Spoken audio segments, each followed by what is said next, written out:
Good afternoon, everyone. Last class we were discussing regarding the human capital model. Let me just give you a quick recap of this particular class because we had last class was not complete because of technical glitches. So let me re-emphasize and let us take a quick look at this particular model and then move to the next topic in our syllabus. So when before we start off with the human capital model, let me again reiterate.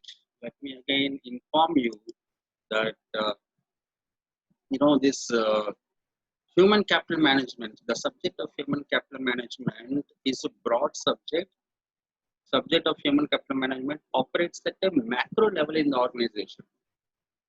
We have manpower planning or human resource planning, recruitment and selection, performance evaluation, compensation management, employee welfare. Now these particular things are, they operate at a micro level. They confine, their scope of this subject is confined to one particular function of HR. Right, in HR we have got admin functions and operative functions. So each of these particular subjects which we have in this particular syllabus, including your human resource metrics and analytics, so each of these particular subjects is confined to one particular operative function of HR, right? So for an operative function like recruitment selection, we have manpower planning and recruitment and selection. Similarly, for this particular performance evaluation, we have got one particular subject. But when we come to this particular subject called human capital management, it is not confined to one particular function. Now, this particular subject called human capital management operates at a macro level. So, it operates at an organizational level. It's not confined to one particular aspect like the previous subjects. Okay. So, this particular subject starts with inviting the employees into the organization from the particular entry point, from the invitation that we give to the organization in form of a job notification, right? From that particular part, now it extends till the employee leaves the organization, either due to retirement or else voluntary resignation. Because of many of these reasons, when he leaves. So from entry point to exit point, whatever major functions we have got, all these particular functions, they come under this particular topic called human capital management.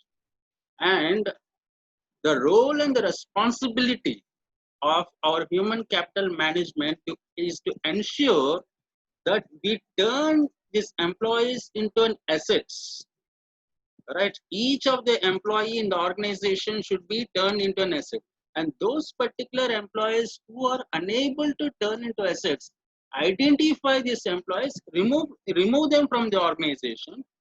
Because even after innumerable number of attempts to turn them into an asset, still if they're not turning it an asset, it means to say they have got an inherent drawback, they have got an inherent limitation, right? So for that particular reason, remove those particular employees, again engage and get a new set of employees, right? And who can fit into this particular roles and train these particular employees as an asset. So at the end of the day, human capital management ensures that whoever employees are working in the organization, the total employees that are working in the organization, everybody has got a certain role, everybody has got certain responsibility, and everybody is an asset. There is no employee in an organization who is working for the heck of working, or who is coming, who is taking it as a nominal thing, daily going to the office and coming.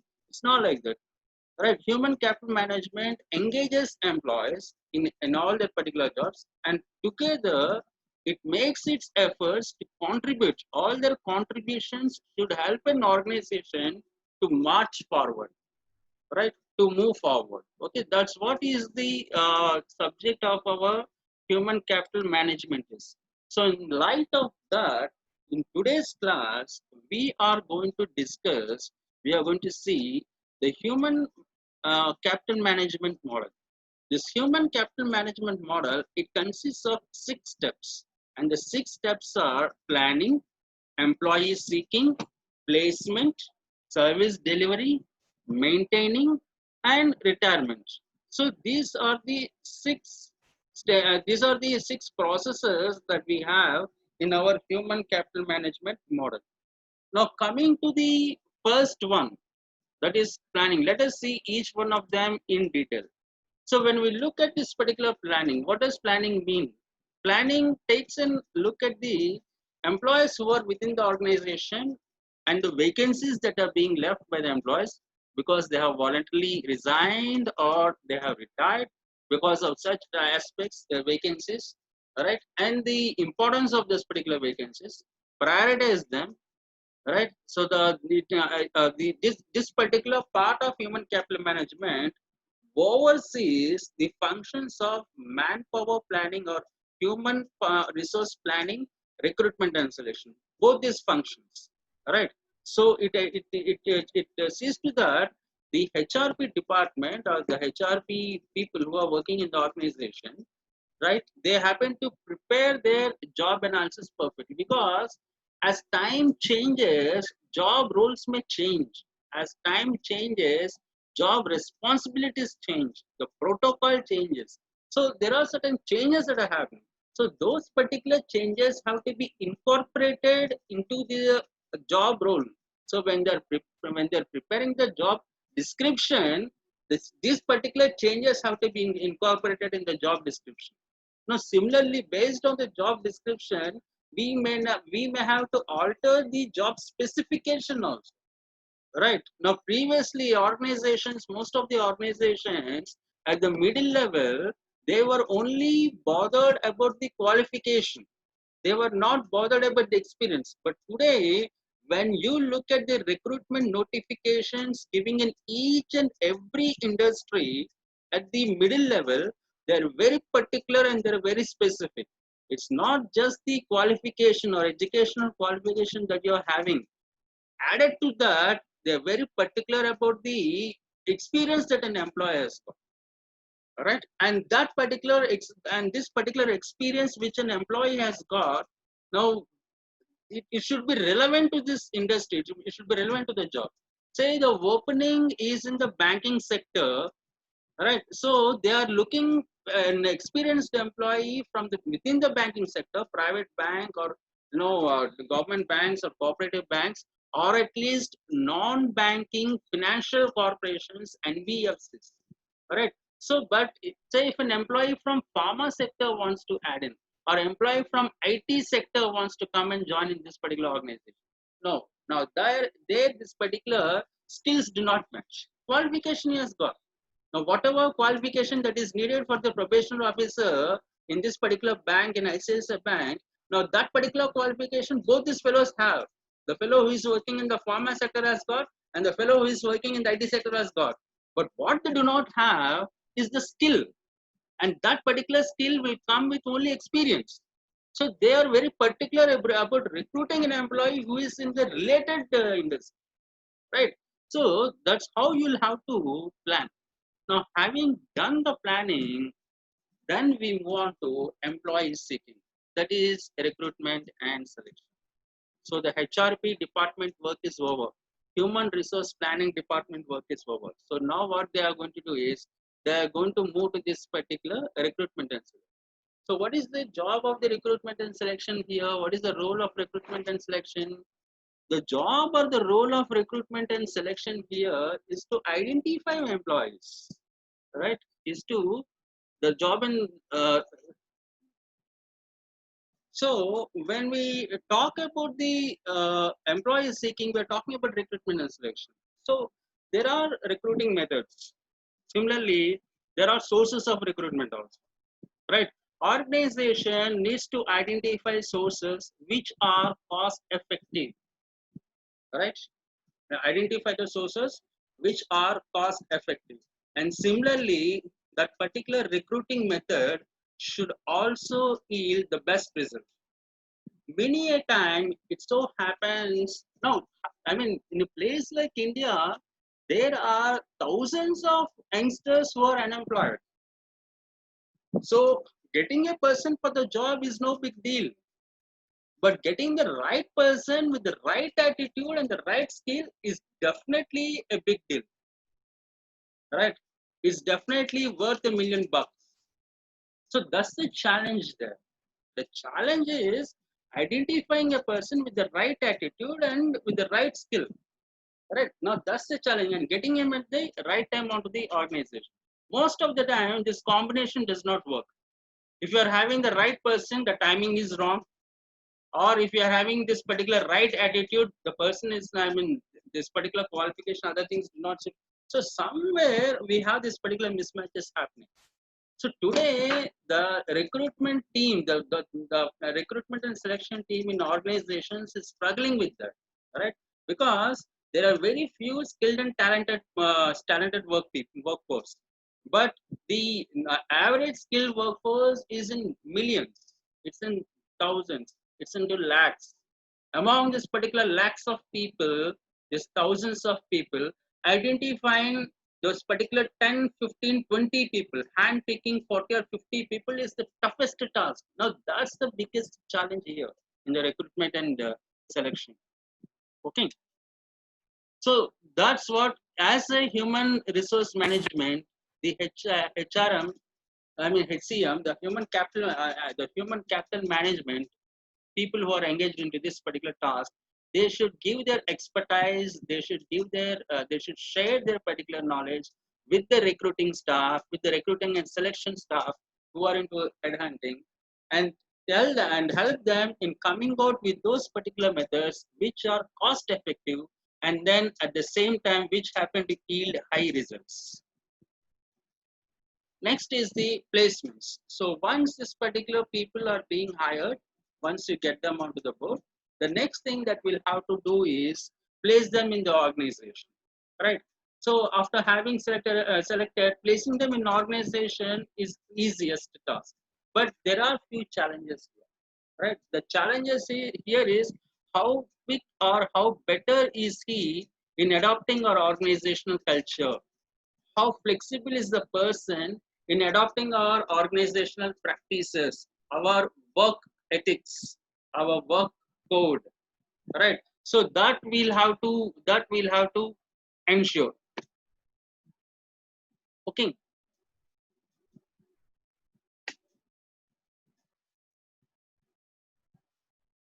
So this is what we happen to see in terms of this placement. The other aspect in terms of the placement here, the other aspect here is, as and when old employees leave, now we'll have to promote the existing employees to the higher designation, right? Identify the best person and then promote, right?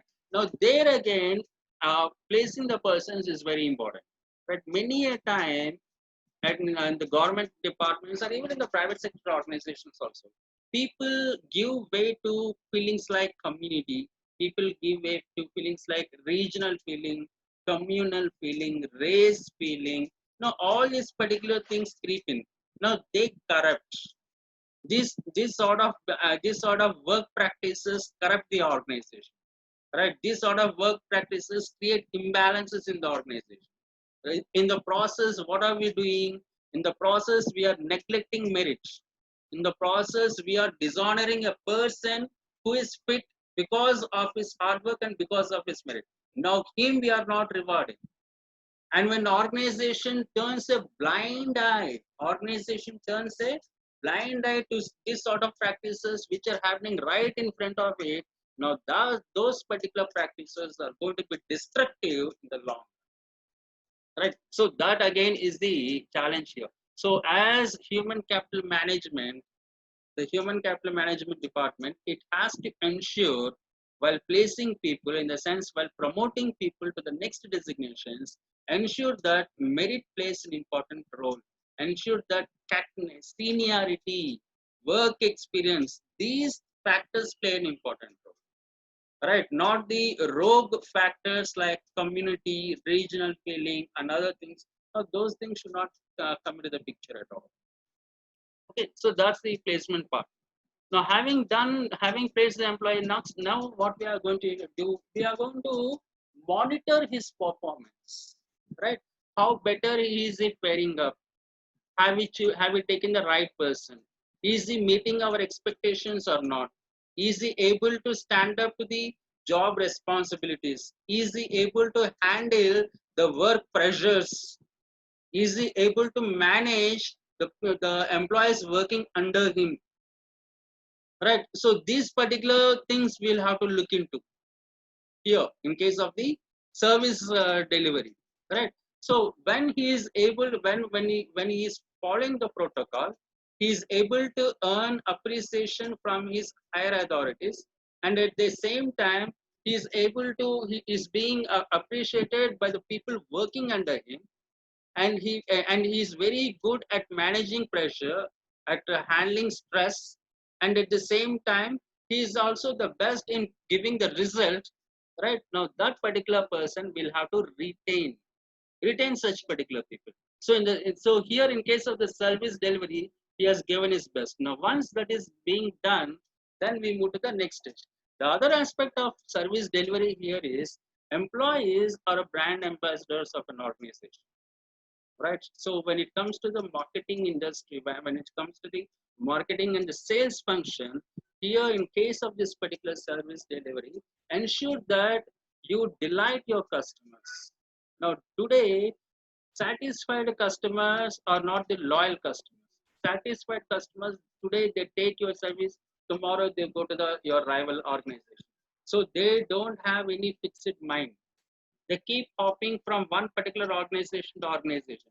Whoever is giving them offers, they move to that particular organization. So organizations today are not willing to invest their money on satisfied customers. Organizations today are trying to invest money on those particular customers who are willing to move to the state of delight, because it is these delighted customers who are going to stick with the organization in the long run, which means to say it is these delighted customers who are going to be loyal customers, and at the same time it is these customers who are going to drive the customer lifetime value for an organization. CLV, customer lifetime value. Right? So that this again, especially in case of the marketing and sales function, this is what we'll have to check as in service delivery. And the once this particular service delivery, in case of the remaining employees, the performance is everything good and he's up to the mark, then we'll have to maintain him. Right. So when he's giving his best, when he is earning the appreciation of his superiors, earning the respect of his inferiors, of his subordinates, and when he is able to handle pressure well, when he is when he is producing results to the organization when it is badly needed. So when he is standing up in all these particular occasions, the human capital management should ensure that the organization, rewards him. Organization recognizes him. Organization appreciates him. Now, why do we need this particular reward, recognition, appreciation? We need this particular appreciation, recognition, and reward for the simple reason they are going to boost the employees' morale. Right? End of the day, everybody has got this craving for identity. Right? So every human being wants to have a unique identity. The more successful you are, the more unique identity you have. The more unique identity you have, you are very popular. You are very popular in the social circles. You're popular among your relatives. You're popular among your family members. You're popular in your workplace and in the society in general. So every person want to have that particular part of that particular name and fame. Everybody strives to have, right? So in order to satisfy the idea of an identity, right? We have this particular concept in our organizational behavior. We have ID, ego, and superego. Superego should not be entertained in the organizations. Ego is also destructive in the organizations. What we need is an identity, and we need to recognize the idea and appreciate it. So this particular reward, recognition, and appreciation is to satisfy the idea of the person. So when you are able to satisfy the idea of the person, you are satisfying his professional life, you are satisfying him in his professional life, you are satisfying him in his physical life, in his social life, and in his psychological life.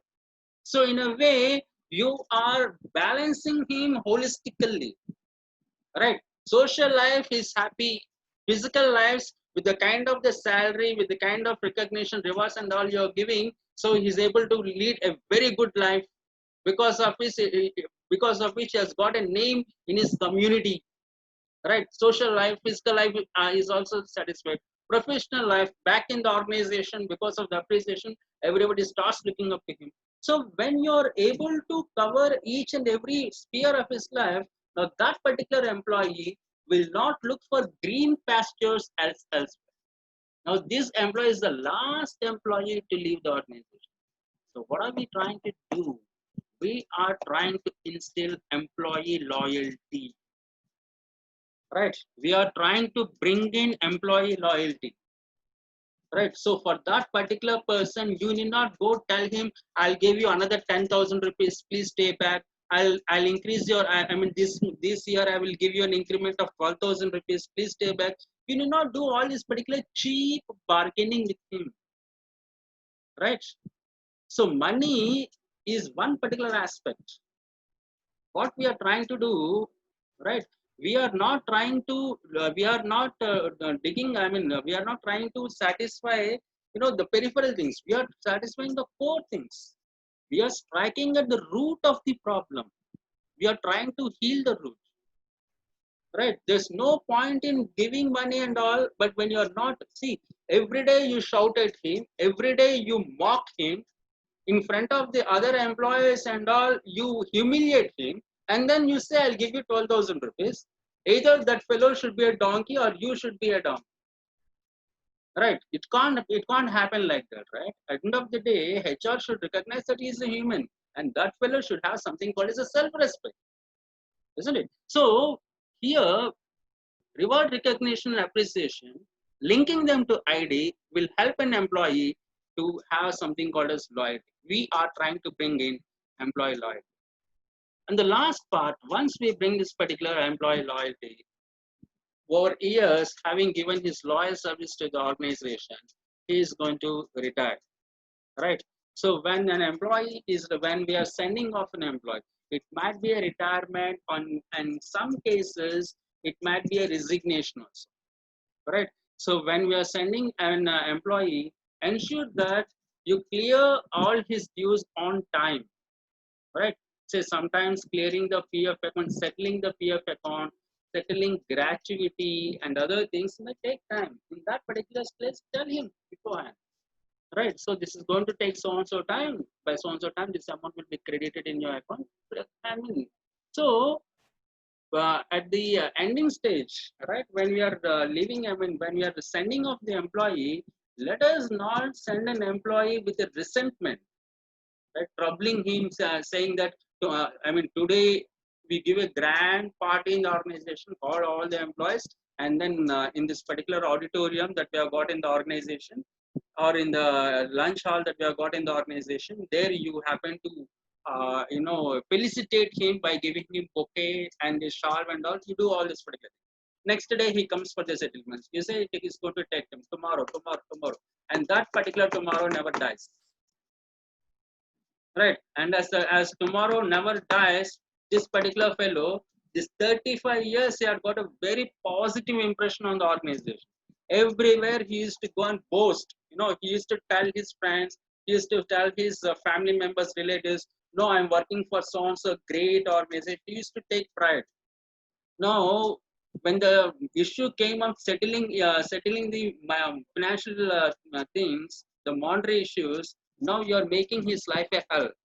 Now, what happened? This 25 years pride that he had now working for your organization, in his, I mean, because of a few bad actions, because of few bad decisions taken by the organization, all that is going to go to drain, right? So after leaving the organization, he will not have that happiness. He will have that guilt. He will have a feeling of guilty, or he will have a feeling of irritation, frustration, and resentment. No, that's not We don't want that, right? An organization should send off their employees happily. So this is what we'll have to take care. So settlements, especially the monetary settlements, the financial settlements that are due for an employee when he is resigning or when he is retiring, now fix a date. Tell him beforehand. Tell him 3 months, I mean 1 month before or 2 or 3 weeks before. See, your retirement date is going to come so and so. On that particular day we are retiring, we'll be giving you this particular thing, salary and all. So remaining things is going to take time. It will take 40 days time, or it will take 20 days time. Tell him so that he will not come and strike your door every now and then. Where is my money? Where is my money? Do not ask, right? So that we'll have to ensure in case of the retirement. So this is what our this model, human capital model, starting from HRP, recruitment and selection, it goes training and development in case of this particular placements, right? Performance appraisal that we are doing here, compensation and reward management we are doing in the sixth place, and finally employee welfare. That's what we are having to do in this. So all these particular things that come under the umbrella of human capital management. Okay, now we are going to move to the next topic that's called as that's called as organized labor, evolution of organized labor. So, HR, human resource management, is HR plus IR, human resource plus industrial relations. So, till now, what we have seen is the human resource part. Now, from this particular part of the topic, we are going to look at the industrial relations. Prior to HR, when we look at the evolution also, prior to HR, we had personal management, which was looking after the administrative affairs like leaves, salaries, attendance, okay, performance appraisal. All these particular functions were coming under the head called personal management. The other part of the, apart from personal management, the other part is industrial relations, right? In the industrial organization, now we have got labor legislations, we have got collective bargaining, workers' participation in management, employee welfare, or labor welfare measures. Now, all such things, they used to come under this particular heading called as industrial relations. So today, in this particular topic called as evolution of the organized labor, we are going to look into the industrial relations part of our human resource management. So when we look at the title, evolution of organized labor, so first we need to understand what is meant by organized labor. Organized labor means what? Right. So here it says that organized labor is an association of workers. It's an association of workers united as a single representative entity to improve economic status and working conditions of employees through collective bargaining with uh, company management. Okay. So when we look at this particular definition that is given here for organized labor, the first thing that is saying is it is an association of workers. So in the industrial scenario, what is the word that we use for association of workers?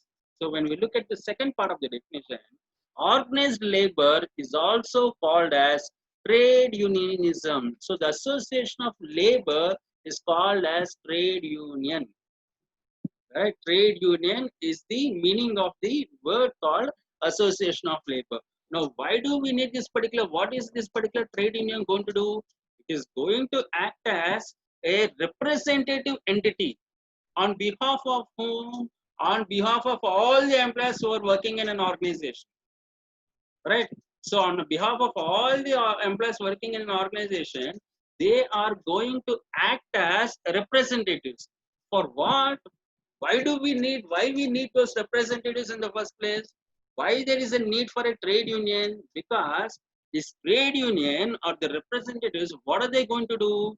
They are going to improve the economic status and working conditions, right?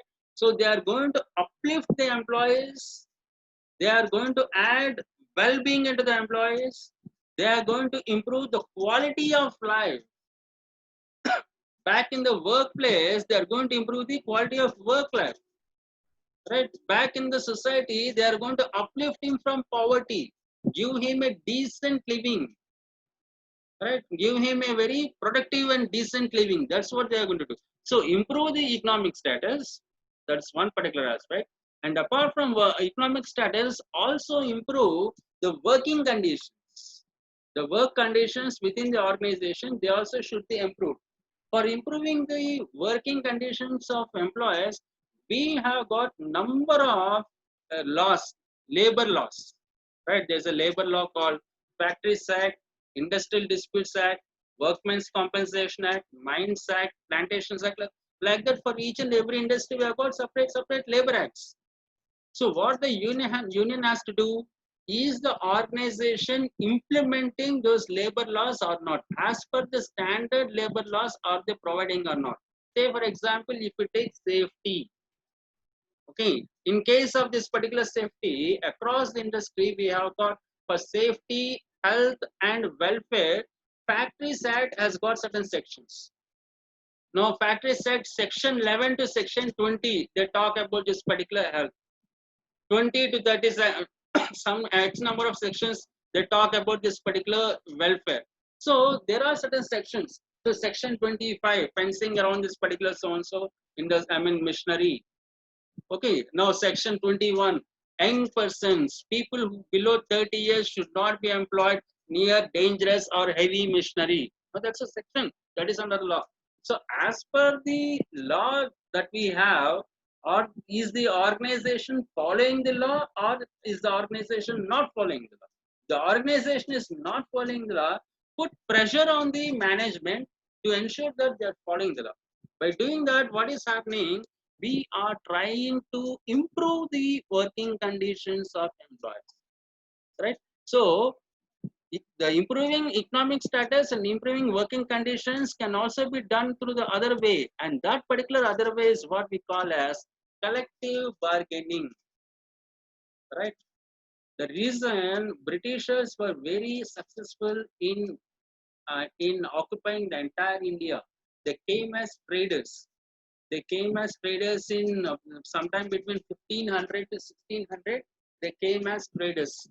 From 1600 onwards, they have been trading in different parts. Right. One of the first port that came in the eastern coast of India by Britishers during that particular time between 1600 to 1700. The first port that came is not Madras port, Chennai port, or Calcutta, or these particular places. Machilipatnam. Those days it was called as Mosoulipatnam. Right. So Machilipatnam was the Bandar port, we say in Krishna district, they use a name called Bandar port. So Machilipatnam was the first place they came way back in 1600. And then like that, they also came into the other ports that we have in the western part and all. Then they studied us very clearly. And then they said, India that time is not a united country. We had number of kings and number of kingdoms. Right. So for them, it was very easy to occupy because they applied the standard and universal principle called divide and rule. Right. Back in the organization, employees together, if they come, organization has to come down and meet the demands of employees. Whatever employees are demanding, those particular employees, organization has to meet. Right. And how will all the employees come together as one force? Through a trade union. So what will the organization do? Break the union. And in order to overcome these tactics, overcome this particular tactics of the organization of breaking the union, what employees have got? Employees came out with a new weapon, and that particular weapon is our collective bargaining. Using this weapon called collective bargaining, they wanted to do that. Okay. The other meaning of our organized labor, the other meaning, it's also called as trade unionism, right? Or association and activities of workers in a trade or industry. Now, why do we need? For the purpose of obtaining improvements in working conditions through collective action. So this is a layman's definition. Instead of, this collective action is what we are saying as collective bargaining. Same thing.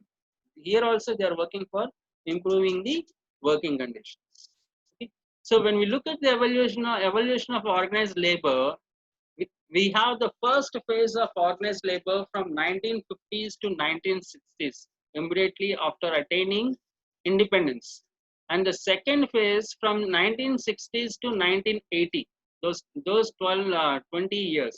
And the third phase from 1980 to 1990, right? Here it's a decade.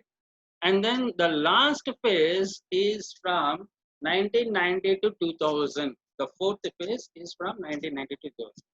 And later part we shall see after 2000 what has happened to the organized labor, or what has happened to the trade unions in India after 2000, that we shall see. So all these particular things we shall discuss in tomorrow's class. So tomorrow's class we shall start off with the first phase of organized labor, or first phase of trade unionism. Okay. So let me stop this particular class here. I thank all of you for your patient hearing.